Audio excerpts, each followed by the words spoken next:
Assalamu alaikum. Today we are going to discuss about the concept of constitutionalism. देखिए, अगर हम constitutionalism की बात करेंगे, जो गवर्नमेंट होता है, गवर्नमेंट जब भी किसी पावर का इस्तेमाल करती है, government enjoys rights with in the limited manner. ठीक है, ऐसा नहीं है कि गवर्नमेंट जो चाहे वो कर सकते. तो इस कॉन्सेप्ट को हम कॉन्स्टिट्यूशनलिज्म का नाम देते हैं. तो अगर हम देखेंगे, हम सिंपली कहेंगे it is actually A political system. This is actually a political system based on constitution. Based on constitution includes. तो इसमें क्या क्या होना चाहिए? कॉन्स्टिट्यूशनलिज्म में क्या क्या, जो पहला पॉइंट मैंने बोला कि लिमिटेड गवर्नमेंट. लिमिटेड गवर्नमेंट का मतलब ये होता है the power of the government is limited. Government enjoys rights within the limited manner. ऐसा नहीं है कि गवर्नमेंट जो चाहे वो कर सकती है, but there are certain restrictions to the government. तो यही कहलाता है लिमिटेड गवर्नमेंट. तो दूसरा जो पॉइंट जो कॉन्स्टिट्यूशनलिज्म में आता है वो है प्रोटेक्शन ऑफ राइट्स. तो अगर हम कहते हैं कि किसी स्टेट में कॉन्स्टिट्यूशनलिज्म है तो वहां पे प्रोटेक्शन ऑफ राइट्स होना जरूरी है. लोगों के जो अधिकार है तो वहाँ पे उनका वायलेशन नहीं होना चाहिए. प्रोटेक्शन ऑफ राइट्स वहाँ पे होना चाहिए.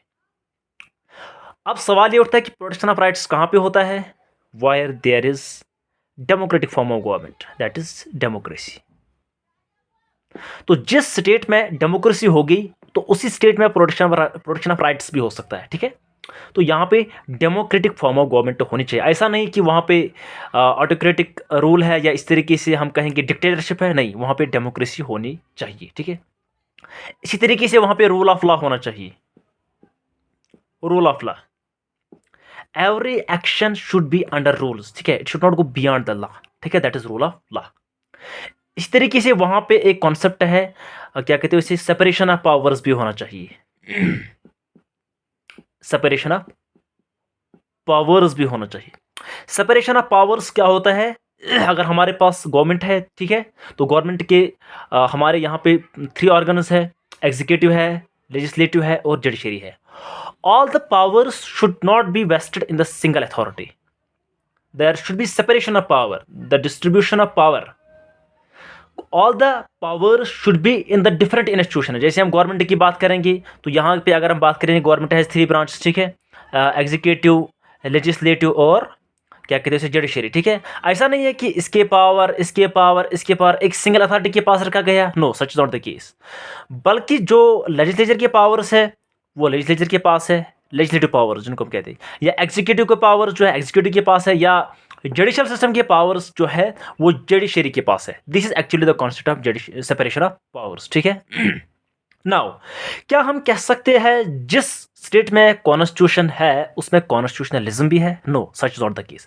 अगर हम चाइना की बात करेंगे, चाइना में कॉन्स्टिट्यूशन है, लेकिन वहां पे अगर हम देखेंगे वहां पे प्रोटेक्शन ऑफ राइट्स नहीं है, protection of rights of people वहां पे नहीं है. तो हम ये कह सकते हैं कुछ ऐसे भी स्टेट्स हैं जहां पे हम कॉन्स्टिट्यूशन का कॉन्सेप्ट देखते हैं लेकिन वहां पे हम कॉन्स्टिट्यूशनलिज्म नहीं देख. इस तरीके से कुछ स्टेट्स या कुछ कंट्रीज ऐसे हैं जहां पे डेमोक्रेसी नहीं होती है, वहाँ पे ऑटोक्रेसी होती है, वहाँ पे डिक्टेटरशिप होता है. तो वहाँ पे कॉन्स्टिट्यूशन है लेकिन हम नहीं कह सकते हैं कि वहाँ पे कॉन्स्टिट्यूशनलिज्म है. ठीक है, नाउ थोड़ा बहुत हम जो ये सेपरेशन ऑफ पावर्स है थोड़ा बहुत हम इसको डिस्कस करेंगे. सेपरेशन ऑफ पावर्स, ठीक है, सेपरेशन ऑफ पावर्स. तो सेपरेशन ऑफ पावर्स मैंने सिंपली आपको बोला कि सेपरेशन ऑफ पावर्स जो है when the powers are distributed in the different institutions, that is called separation of powers. तो इसका मकसद क्या है? ठीक है, उसका जो पर्पस होता है, पर्पस हमारे एग्जाम्स में आता है. Purpose of the separation of powers is to prevent the violation of rights of the people. ठीक है, जो लोगों के अधिकार है, ठीक है, तो उनका उल्लंघन नहीं होना चाहिए. So to prevent the violation of rights of people, violation of rights of people. तो ये सेपरेशन ऑफ पावर्स का जो है पर्पस है. क्योंकि बिकॉज अगर हम गवर्नमेंट की बात करेंगे 3 ब्रांच है, लेजिस्लेचर है, एग्जीक्यूटिव है या जुडिशरी है. ठीक है, अगर एक ही powers, if the all powers have been vested in the single authority, फिर वहां पे violation of rights of people हो सकता है। This is actually the concept of separation of powers. तो यहाँ पे एक कॉन्सेप्ट हम यहाँ पे डिस्कस करेंगे, that is called check and balance. ये इंशाल्लाह आगे भी पढ़ेंगे, लेकिन थोड़ा बहुत यहाँ पे मैं उसका कॉन्सेप्ट दूंगा, चेक एंड बैलेंस, ठीक है। चेक एंड बैलेंस बहुत ही इंपॉर्टेंट कॉन्सेप्ट है, check and balance. What is this check and balance concept, ठीक है। देखिए ये जो कॉन्सेप्ट था ये दिया था मॉन्टेस्क्यू ने, और जो सेपरेशन ऑफ पावर्स था वो भी मॉन्टेस्क्यू ने दिया था, ठीक है। ये भी क्वेश्चन आया था। तो चेक एंड बैलेंस का कॉन्सेप्ट क्या है? अब जब हमारे यहाँ पे 3 डिफरेंट इंस्टीट्यूशंस है, ठीक है, लेजिस्लेचर है, एग्जीक्यूटिव है, ठीक है, लेजिस्लेचर है, एग्जीक्यूटिव है, जुडिशरी है, ठीक है। नाउ यहाँ पे अगर इसके पास पावर्स है, इसके पास पावर्स है, इसके पास पावर्स है, अब ऐसा नहीं होना चाहिए कि they should misuse there powers, ठीक है, दे शुड। तो अगर हम चेक एंड बैलेंस की बात करेंगे, it is simply the concept of check and balance जो है to stop the use of powers, to stop the use of powers in arbitrary manner, in arbitrary manner. Arbitrary manner को कि मनमानी के तौर पर, in arbitrary manner by these authorities separately, by these authorities, कौन से अथॉरिटीज? लेजिस्लेटिव, एग्जीक्यूटिव और judiciary, ठीक है। In arbitrary manner by these authorities separately, by these authorities separately. So this actually the concept of check and balance. Simply ये concept Montesquieu ने दिया था। The primary objective, yeah, the core mandate of the check and balance concept is that it is to stop the use of powers in arbitrary manner by all these authorities separately, ठीक है। तो यहाँ पे ये check and balance इंशाल्लाह हम आगे भी थोड़ा बहुत डिस्कस करेंगे। उसके बाद अगर हम देखेंगे ना, there are generally 2 forms of government, ठीक है, आपने ये ऑलरेडी पढ़ा होगा। There are generally 2 forms of government, ठीक है। अगर हम देखेंगे गवर्नमेंट जो है, यहाँ पे 2 फॉर्म्स ऑफ गवर्नमेंट होते हैं, ठीक है। एक को हम कहते हैं parliamentary form of government, parliamentary form of government, और दूसरा जो है presidential form of government, presidential form of government. देखिए जो पार्लियामेंट्री फॉर्म ऑफ गवर्नमेंट है ये यूके में पाई जाती है, this is found in UK, ठीक है। और ये जो है ये यूएसए में पाई जाती है। This is also called Westminster system, Westminster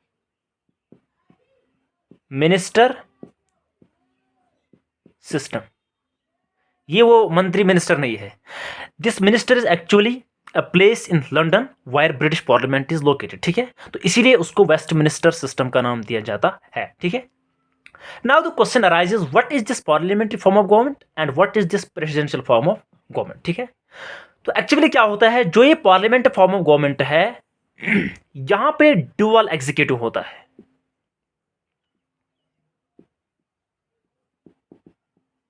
dual executive होता है। लेकिन अगर यहां पे हम देखेंगे, यहां पे सिंगल एग्जीक्यूटिव होता है।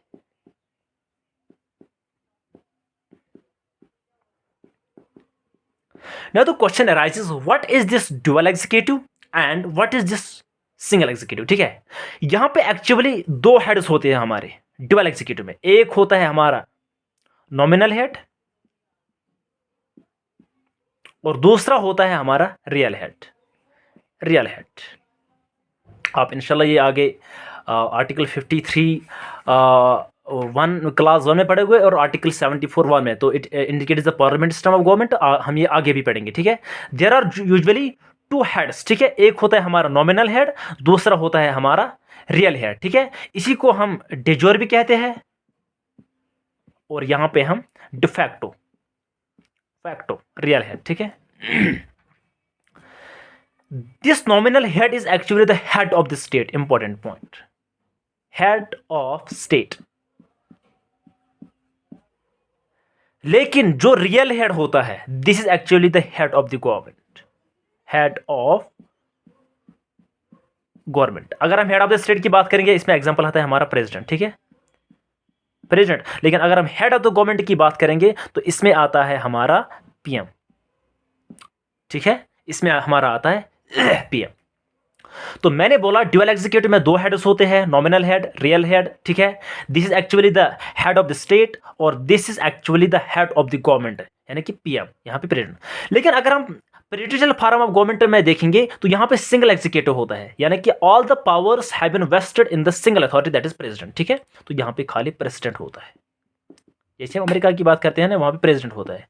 This is actually single executive, ठीक है। हो गई यहाँ पे एक डिफरेंस पार्लियामेंट्री सिस्टम और दूसरा होता है हमारा प्रेसिडेंशियल सिस्टम, ठीक है। हम और भी डिफरेंसेस पढ़ेंगे।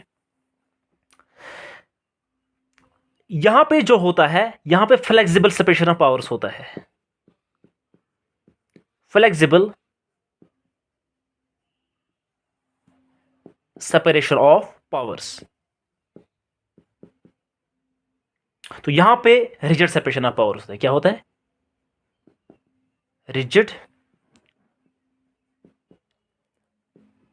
Separation of powers. Flexible separation का पावर्स का जो है कॉन्सेप्ट है, इसका मतलब यह है कि यहां पे कोऑर्डिनेशन होती है बिटवीन एग्जीक्यूटिव एंड लेजिस्लेचर, यानी जिसको हम कहते हैं डॉक्ट्राइन ऑफ कोऑर्डिनेशन होती है, ठीक है। Doctrine of coordination, doctrine of coordination किसके दरमियान? एग्जीक्यूटिव वर्सेस और क्या कहते हैं उसे, लेजिस्लेचर, ठीक है। तो यहां पे एक कोऑर्डिनेशन मेंटेन होती है because there is separation of powers. लेकिन यहां पे रिजिड होता है, मतलब यहां पे डॉक्ट्राइन ऑफ कोऑर्डिनेशन का कॉन्सेप्ट नहीं होता है, ठीक है। होगी एक बात। दूसरी बात, अगर हम देखेंगे पार्लियामेंट्री सिस्टम में, तो यहां पे क्या होता है, यहां पे responsibility of minister two types का होता है, जिसको हम ड्यूअल रेस्पॉन्सिबिलिटी कहते हैं। अब अच्छे से ये समझना, ये इंपॉर्टेंट है। तो यहां पे जो है responsibility of ministers, responsibility of ministers, ठीक है। तो ये ड्यूअल होती है, ड्यूअल रेस्पॉन्सिबिलिटी ऑफ मिनिस्टर्स। एक होता है यहां पे इंडिविजुअल रेस्पॉन्सिबिलिटी और दूसरा होता है यहां पे कलेक्टिव रेस्पॉन्सिबिलिटी। इसमें भी क्वेश्चन आते हैं, कलेक्टिव रेस्पॉन्सिबिलिटी, ठीक है। इंडिविजुअल रेस्पॉन्सिबिलिटी ऑफ क्या होता है, this is to the president, to president, यानी कि जो मिनिस्टर्स होते हैं they hold the office during the pleasure of president, ठीक है। वो उनको रिमूव भी कर सकता है, वो उनको अपॉइंट भी कर सकता है। So this individual responsibility is to the president, ठीक है। लेकिन अगर हम कलेक्टिव रेस्पॉन्सिबिलिटी की बात करेंगे, it is towards the lower house of the, ठीक है, parliament, lower house. Collective responsibility जो है this is towards lower house, यानी कि काउंसिल ऑफ मिनिस्टर्स जो होते हैं, council of ministers is responsible to Lok Sabha, council of ministers is responsible to Lok Sabha. ये क्या होता है? यानी कि अगर पार्लियामेंट में कोई इशू होगा, ठीक है, हर किसी मिनिस्टर को वहां पे उसके बारे में बोलना होगा, यानी कि वो होता है doctrine of same together and sick together, ठीक है। तो ये कॉन्सेप्ट यहां पे होता है, यानी कि हर किसी मिनिस्टर को वहां पे उसके हर किसी काउंसिल ऑफ मिनिस्टर को वहां पे उसके बारे में बोलना होता है। ऐसा नहीं है कि खाली एक ही मिनिस्टर को बोलना, no, this is the collective responsibility. लेकिन अगर हम प्रेसिडेंशियल फॉर्म ऑफ गवर्नमेंट में देखेंगे तो यहां पे सिंगल रेस्पॉन्सिबिलिटी होती है, सिंगल रेस्पॉन्सिबिलिटी होती है, ठीक है। ये इंपॉर्टेंट है, यानी कि all the ministers are responsible to the president, ठीक है, they are responsible to president. तो ये भी इंपॉर्टेंट पॉइंट यहां पे याद रखना है, ठीक है। उसके बाद हमारे जो है कॉमन फीचर्स, जो क्वालिफिकेशन की बात करेंगे, तो थोड़ा बहुत उसको भी हम थोड़ा बहुत डिस्कस करेंगे यहां पे। तो क्वालिफिकेशन ऑफ मिनिस्टर्स अगर हम यहां पे देखेंगे, क्वालिफिकेशन ऑफ मिनिस्टर क्या होना चाहिए यहां पे पार्लियामेंट्री फॉर्म ऑफ गवर्नमेंट में, ठीक है। He should be either member of the house of parliament, ठीक है, member of either house of parliament, ठीक है, यानी कि लोकसभा या राज्यसभा का वो मेंबर होना चाहिए, तभी वो एलिजिबल है पार्लियामेंट्री फॉर्म ऑफ गवर्नमेंट। लेकिन अगर हम यहां पे देखेंगे, ठीक है, प्रेसिडेंशियल फॉर्म में, ठीक है, तो यहां पे ऐसी कंडीशन नहीं है, नो सच कंडीशन, ठीक है। जैसे आपने पढ़ा होगा वो कॉन्सेप्ट, क्या कहते हैं उसे, किचन कैबिनेट। किचन कैबिनेट क्या होता है? किचन कैबिनेट होता है कि फॉर एग्जांपल अगर हमारे घर में कोई मेहमान आए तो हम सिंपली उसको एक अलग कमरे में रखते हैं, गेस्ट रूम में रखते हैं। लेकिन अगर हमारा कोई एक इंटीमेट रिलेटिव आएगा, एक इंटीमेट फ्रेंड आएगा, हम उसको सीधे क्या कहते हैं, किचन में रखते हैं, उसके बाद चलो जो मर्जी है वो हम खाते हैं, ठीक है। This is kitchen cabinet. तो यहाँ पे क्या होता है, ऐसा सिस्टम, यहाँ पे प्रेसिडेंट जो चाहे यहाँ पे अपने मिनिस्टर, काउंसिल ऑफ मिनिस्टर यहाँ पे कर सकता है, क्या कहते हैं उसे, चूज कर सकता है, ठीक है। तो यहाँ पे एक सिलेक्टिव अप्रोच होता है इन चूजिंग द मिनिस्टर्स, ठीक है। तो यहाँ पे ऐसा नहीं है, यहाँ पे क्वालिफिकेशन ये है कि member of either house of parliament होना यहाँ पे जरूरी है, ठीक है। उसके बाद हम डिस्कस करेंगे टेन्योर ऑफ द गवर्नमेंट, ठीक है। Tenure of the government here. तो tenure of the government is here unstable. We can not predict the tenure of the parliament system of government, ठीक है। तो बिकॉज यहां पे कभी भी नो कॉन्फिडेंस मोशन हो सकता है, तो वहां पे गवर्नमेंट जो है खत्म हो सकती है, ठीक है। लेकिन यहां पे क्या है, यहां पे एक फिक्स्ड ड्यूरेशन होता है गवर्नमेंट में, ठीक है। स्टेबल या फिक्स्ड ड्यूरेशन होता है गवर्नमेंट में, ठीक है। वो कितना होता है, 4 ईयर्स। तो यहां पे अनस्टेबल गवर्नमेंट होती है और यहां पे स्टेबल या फिक्स्ड गवर्नमेंट होती है, ठीक है। तो this was little bit introduction about the parliament system of government and the presidential system of government, ठीक है। नाउ कभी कभार ये भी क्वेश्चन आते हैं कि what are the merits of the parliament system of government and what are the demerits of the parliament system of government. तो ये भी आते हैं, तो आप सिंपली बोल सकते हो इसमें मेरिट्स क्या है, ठीक है। तो मेरिट्स यही है कि this is more responsible government. More responsible क्यों है, मैंने आपको अभी बोला कि हियर इज कलेक्टिव रेस्पॉन्सिबिलिटी, ठीक है। More responsible government. इसी तरीके यहां पे कॉन्फ्लिक्ट नहीं होता है between executive and legislature, no conflict between, क्यों, यहां पे डॉक्ट्राइन ऑफ कोऑर्डिनेशन होती है, no conflict between executive and legislature, ठीक है। लेकिन अगर हम यहां पे डिमेरिट्स की बात करेंगे तो यहां पे अनस्टेबिलिटी होती है। तो गवर्नमेंट कभी भी खत्म हो सकती है, ठीक है। जो ही क्या कहते हैं उसे, नो कॉन्फिडेंस मोशन हो जाएगा तो वहां पे अनस्टेबिलिटी हो सकती है, ठीक है, गवर्नमेंट खत्म हो सकती है। लेकिन अगर हम यहां पे प्रेसिडेंशियल की बात करेंगे तो मेरिट यही है, दिस इज स्टेबल, ऑलरेडी लिखा है, this is stable fixed government, ठीक है। लेकिन अगर हम यहां पे डिमेरिट की बात करेंगे, this is less responsible government, this is actually the less responsible. क्यों, because here is no concept of collective responsibility, ठीक है। एक बात, दूसरी बात यह है तो यहां पे हमेशा डिमेरिट, अगर हम यहां पे देखेंगे ना, डिमेरिट हमेशा यह होता है कि यहां पे हमेशा कॉन्फ्लिक्ट होता है बिटवीन एग्जीक्यूटिव एंड लेजिस्लेचर। तो यहां पर लेजिस्लेचर को हम क्या कहते हैं, कांग्रेस, ठीक है, कांग्रेस को there is conflict between executive and legislature. तो मैंने बोला कि यहाँ पे मेरिट यही है कि स्टेबल होती है गवर्नमेंट, लेकिन अगर हम देखेंगे डिमेरिट्स में दिस इज लेस रेस्पॉन्सिबल, और यहाँ पे हम देखेंगे यहाँ पे कॉन्फ्लिक्ट भी होता है बिटवीन एग्जीक्यूटिव यानी कि प्रेसिडेंट और कांग्रेस के दरमियान, यहाँ पे क्या कहते हैं उससे कॉन्फ्लिक्ट हो सकता है।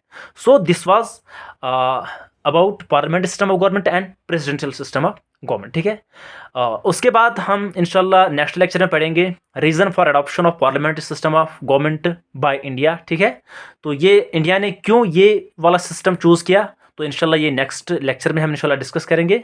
तब तक के लिए अल्लाह हाफिज़।